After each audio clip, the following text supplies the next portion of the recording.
வணக்கம். தினமலர்.com மாலை 4 மணி செய்திகள். முக்கிய நிகழ்வுகள். பாரதிய ஜனதா புதிய தலைவராக அமித் ஷா தேர்வு. அடுத்து வரும் 5 மாநில சட்டசபை தேர்தலை சந்திக்க வியூகம்.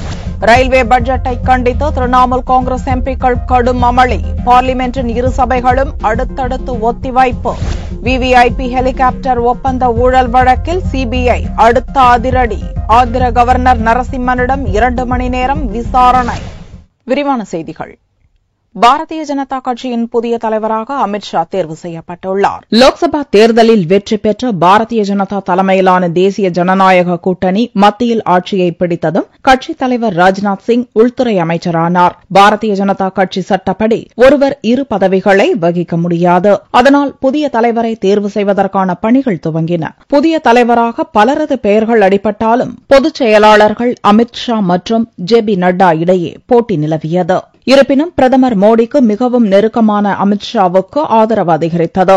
அமித் ஷாவை புதிய தலைவராக நியமிக்க பாரதிய ஜனதாவிலும் தாய் அமைப்பான RSSலும் ஒருமித்த கருத்து உருவானதைத் தொடர்ந்து கட்சித் தலைவர் பதவியை ராஜ்நாத் சிங் ராஜினாமா செய்தார். இந்நிலையில் பாரதிய ஜனதாவின் புதிய தலைவராக அமித் ஷா நியமிக்கப்பட்டுள்ளதாக புதனன்று ராஜ்நாத் சிங் அதிகாரப்பூர்வமாக அறிவித்தார். இதற்கான முடிவு கட்சியின் ஆட்சி மன்ற குழு கூட்டத்தில் எடுக்கப்பட்டதாக ராஜ்நாத் சிங் கூறினார். அதையடுத்து அமித் ஷாவுக்கு பிரதமர் மோடி, மூத்த தலைவர் அத்வானி உள்ளிட்ட தலைவர்கள் வாழ்த்து தெரிவித்தனர். லோக்சபா தேர்தலின் போது உத்தரப்பிரதேச மாநிலத்தில் கட்சியை வழிநடத்திச் சென்று மொத்தமுள்ள 80 இடங்களில் 71இல் பாரதிய ஜனதாவை வெற்றி பெற வைத்த பெருமைக்குரியவர் அமித் ஷா. மகாராஷ்டிரா, ஹரியானா மற்றும் ஜம்மு காஷ்மீர், ஜார்க்கண்ட், பீகார் சட்டசபைகளுக்கு வரும் மாதங்களில் அடுத்தடுத்து தேர்தல் நடக்கவுள்ள நிலையில் அமித் ஷா பாரதிய ஜனதா கட்சி தலைவராக நியமிக்கப்பட்டிருப்பதால் கட்சியின் வெற்றி வாய்ப்பு அதிகரிக்கும் என்று தொண்டர்கள் மத்தியில் எதிர்பார்ப்பு எழுந்துள்ளது. மும்பையில் பிறந்த 49 வயதான அமித் ஷா ஆரம்பத்தில் RSSல் பணியாற்றினார்.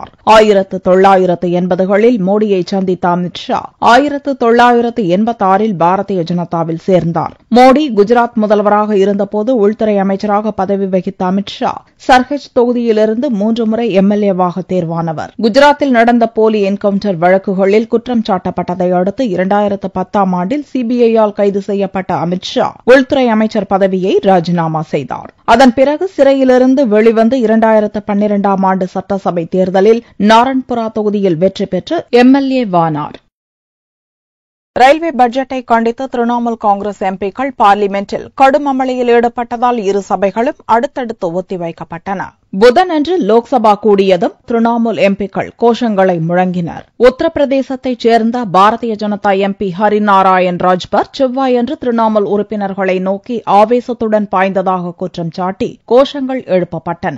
தொடர்ந்து மேற்கு வங்கத்தை முற்றிலும் புறக்கணித்து அவமானப்படுத்திய ரயில்வே பட்ஜெட்டை திரும்பப் பெற வேண்டும் எனவும் கூறி சபையின் மையப்பகுதியை முற்றுகையிட்டு திரிணாமுல் எம்பிக்கள் போராட்டம் நடத்தினர். சபாநாயகர் சுமித்ரா மகாஜன் தன்னை கடுமையாக நடந்து கொள்ள தூண்ட வேண்டாம் என்று திரிணாமுல் எம்பிக்களை எச்சரித்தார். உடனே திரிணாமுல் எம்பி கல்யாண் பானர்ஜி சபாநாயகர் ஒருதலைபட்சமாக நடப்பதாகவும் பிரதமர் மோடிக்கு மட்டும் நீங்கள் சபாநாயகர் அல்ல என்றும் கூறினார். அதற்கு பாரதிய ஜனதா எம்பிக்கள் கடும் ஆட்சேப குரல்களை எழுப்பியதால் சபையில் கூச்சல் குழப்பம் அதிகரித்தது. அதனால் சபையை சுமித்ரா மகாஜன் ஒத்திவைத்தார். நண்பகல் 12 மணிக்கு சபை கூடிய போது சபையின் கௌரவத்தை பராமரிக்க வேண்டிய பொறுப்பு ஒவ்வொரு உறுப்பினருக்கும் இருப்பதாக சபாநாயகர் கூறினார். எனவே உறுப்பினர்கள் ஒழுங்கீனமாக நடக்காமல் கண்ணியத்துடன் நடந்து சபையை சுமூகமாக நடத்த அனுமதிக்க வேண்டும் என்றும் சுமித்ரா மகாஜன் வலியுறுத்தினார். அதைத் தொடர்ந்து தனது கருத்துக்காக கல்யாண் பானர்ஜி மன்னிப்பு கேட்டார். Madam, in the morning during the agitation, my some utterings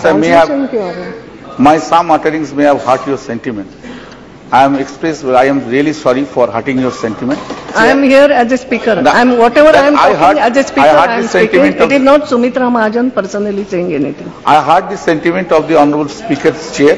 Yes. I am really sorry. அதையடுத்து வியாழனன்று பொது பட்ஜெட்டை தாக்கல் செய்வதை முன்னிட்டு பொருளாதார ஆய்வறிக்கையை நிதி அமைச்சர் அருண்ஜேட்லி லோக்சபாவில் தாக்கல் செய்தார். அதில் நடப்பு நிதியாண்டில் நாட்டின் பொருளாதார வளர்ச்சி 5.4% முதல் 5.9% வரையில் இருக்கும் என்று இலக்கு நிர்ணயிக்கப்பட்டுள்ளது. ராஜ்யசபாவிலும் புதனன்று திரிணாமுல் காங்கிரஸ் எம்பிக்கள் அமளியில் ஈடுபட்டனர். பாரதிய ஜனதா எம்பி ஹரிநாராயண் ராஜ்பரின் செய்கையை கண்டித்து திரிணாமுல் எம்பிக்கள் அமளியில் ஈடுபட்டதால் பகல் 12 மணி வரைக்கும் சபையை சபைத் தலைவர் ஹமீத் அன்சாரி ஒத்திவைத்தார். மீண்டும் சபை கூடிய போது பொது முக்கியத்துவம் வாய்ந்த பிரச்சினைகள் மீது விவாதம் நடந்தது.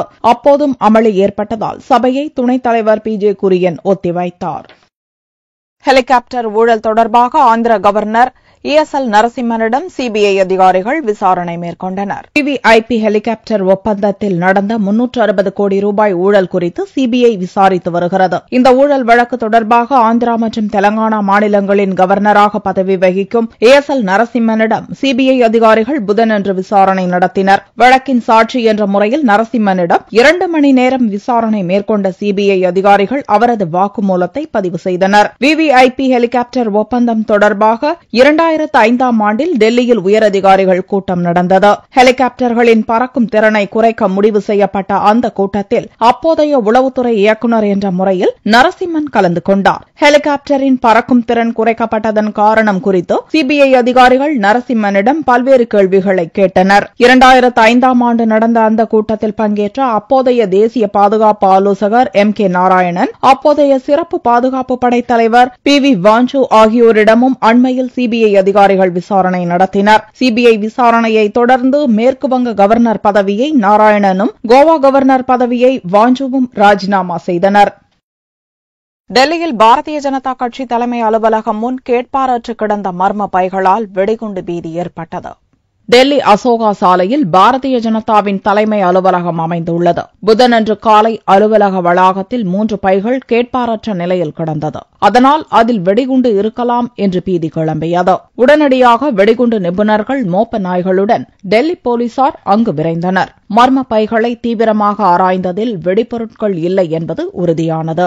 இந்த சம்பவத்தால் அப்பகுதியில் 1 மணி நேரத்துக்கும் மேலாக பரபரப்பு நிலவியது. இதனிடையே அந்த பைகள் தங்களுடையதுதான் என்று ஒரு தம்பதியினர் உரிமை கோரினர். தாங்களும் பாரதிய ஜனதா கட்சியைச் சேர்ந்தவர்கள்தான் என்றும் பைகளை வைத்துவிட்டு சாப்பிட உணவு விடுதிக்கு சென்றதாகவும் அவர்கள் கூறினர்.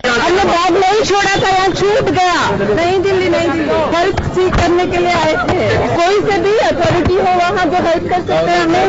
अरे परेशानी तो ये है कि हमें घर चाहिए, जॉब चाहिए। We want job and we want house। पता नहीं ना, कोई भी हो मिनिस्टर के जो भी PMO जाना है हमें। அவர்களிடம் போலீசார் தொடர்ந்து விசாரணை மேற்கொண்டு எச்சரித்து அனுப்பினர்.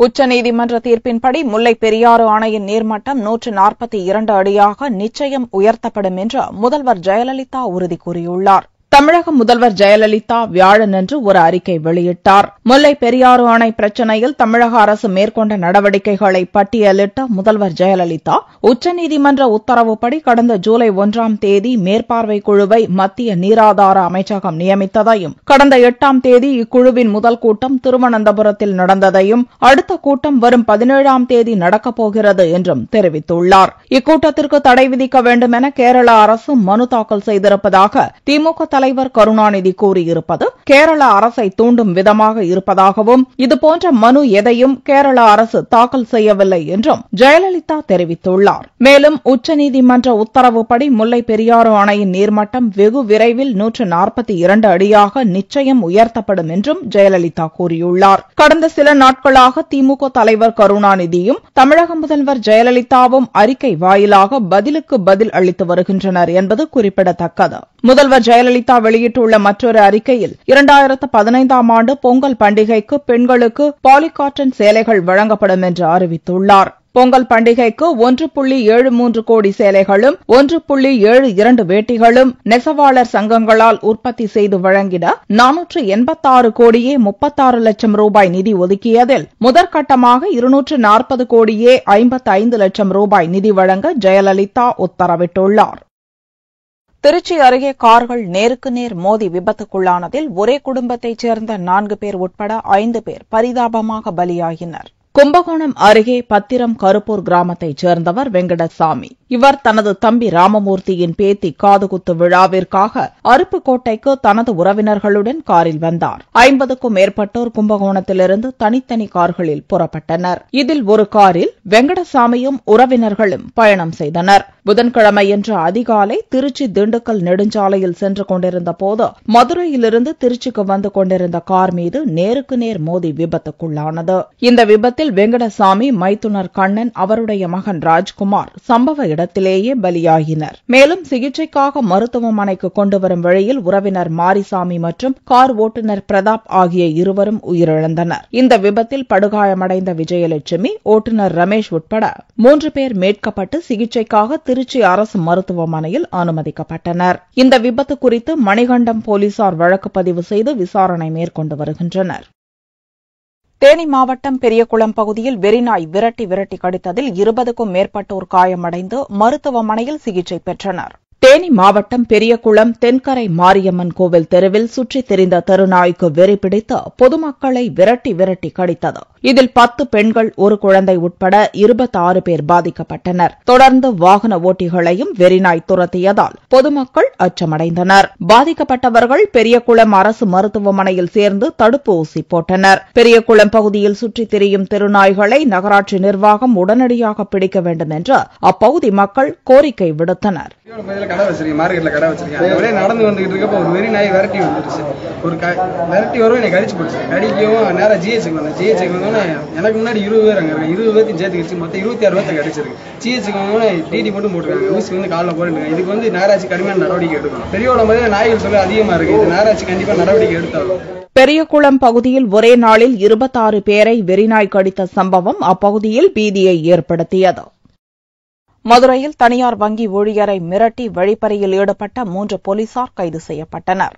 தூத்துக்குடியைச் சேர்ந்த குமரேசன் என்பவர் நாமக்கல் தனியார் வங்கியில் எழுத்தராக பணியாற்றி வருகிறார். இவர் விடுமுறை நாளான ஒவ்வொரு சனிக்கிழமையும் மதுரை வழியாக சொந்த ஊருக்கு செல்வது வழக்கம். கடந்த மாதம் 26ஆம் தேதி தூத்துக்குடி செல்வதற்காக மதுரை மாட்டுத்தாவணி பேருந்து நிலையத்தில் காத்திருந்த போது அங்கு வந்த 3 போலீசார் குமரேசனை சந்தேகத்தின் அடிப்படையில் விசாரிப்பதாக கூறி அவரிடமிருந்த ஏடிஎம் கார்டு மற்றும் அதன் பாஸ்வேர்டை மிரட்டி வாங்கி சென்றனர். அந்த ஏடிஎம் கார்டை பயன்படுத்தி 50,000 ரூபாய் எடுக்கப்பட்ட விவரம் அறிந்த குமரேசன் அதிர்ச்சியடைந்தார். இதுகுறித்து மதுரை அண்ணா நகர் குற்றப்பிரிவு போலீசாரிடம் அளித்த புகாரை தொடர்ந்து அதிகாரிகள் நடத்திய விசாரணையில் மதுரை 6ஆம் சிறப்பு காவல்படை போலீஸ்காரர்கள் பிரவீன், செந்தில்குமார், செந்தில் ஆகிய 3 பேரும் குமரேசனிடம் வழிப்பறியில் ஈடுபட்டது தெரியவந்தது.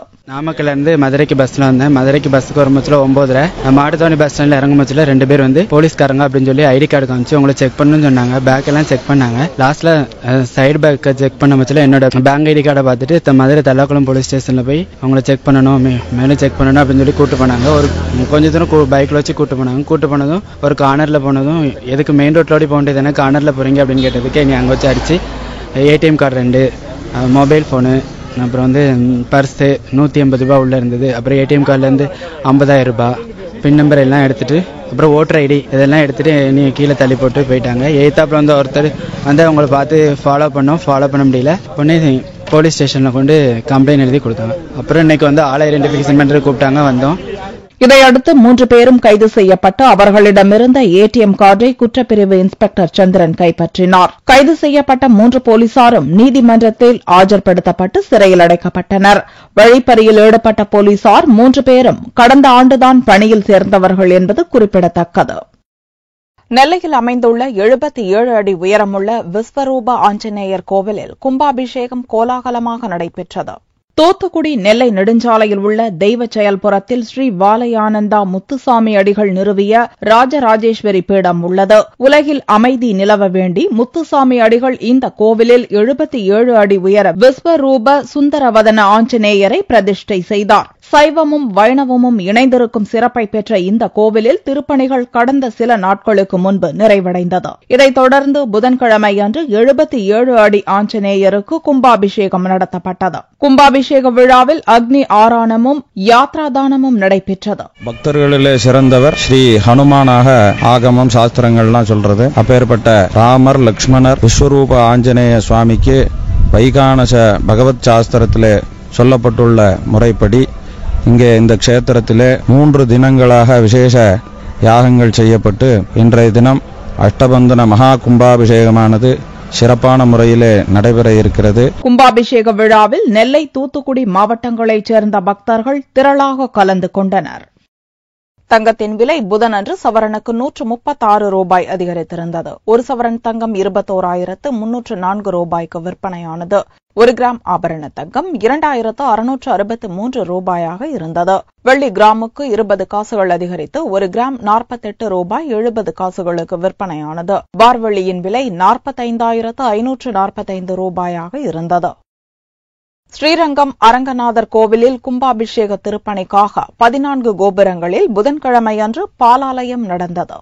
108 திவ்ய தேசங்களில் முதன்மையானதாகவும் பூலோக வைகுண்டம் என்று அழைக்கப்படும் திருச்சி ஸ்ரீரங்கம் நாதர் கோவிலில் கடந்த 2001ஆம் ஆண்டு கும்பாபிஷேகம் நடைபெற்றது. அதைத் தொடர்ந்து ஆகம நெறிப்படி 12 ஆண்டுகள் கழித்து நடப்பாண்டு கும்பாபிஷேக திருப்பணிகள் கடந்த மாதம் 5ஆம் தேதி துவங்கியது. திருப்பணிக்காக தமிழக அரசு 10 கோடியே 45 லட்சம் ரூபாய் நிதி ஒதுக்கீடு செய்துள்ளது. முதல் கட்டமாக ரங்கா கோபுரம், வெள்ளை கோபுரம் உட்பட 7 கோபுரங்களில் பாலாலயம் செய்யப்பட்டு கடந்த 29ஆம் தேதி திருப்பணிகள் துவங்கியது. இதைத் தொடர்ந்து புதன்கிழமையன்று மீதமுள்ள 14 கோபுரங்களுக்கு பாலாலயம் செய்யப்பட்டது. முன்னதாக பட்டாச்சாரியார்களால் ஆரிய பட்டாள் சன்னதியிலிருந்து மேளதாளங்கள் முழங்க வெள்ளிக் குடங்களில் தீர்த்தம் கொண்டுவரப்பட்டது. பின்னர் வேத மந்திரங்கள் முழங்க பாலாலயம் நடத்தப்பட்டு திருப்பணிக்காக கோபுரங்களில் சாரம் அமைக்கப்பட்டது. ஸ்ரீரங்கத்தில் மகா சம்ரோக்ஷணம் நடக்க போது 2015ல். அதுக்காக சிஎம் ஃபண்ட்லாம் அலாட் பண்ணியிருக்காங்க. ஸோ அதோட ஃபர்ஸ்டா இன்னைக்கு பாலாலயங்கிற நிகழ்ச்சி ஆரம்பமாகுது. போன வாரம் 7 கோபுரத்துக்கும் இந்த வாரம் 14 கோபுரத்துக்கும் பாலாலயம் ஆரம்பிச்சிருக்காங்க.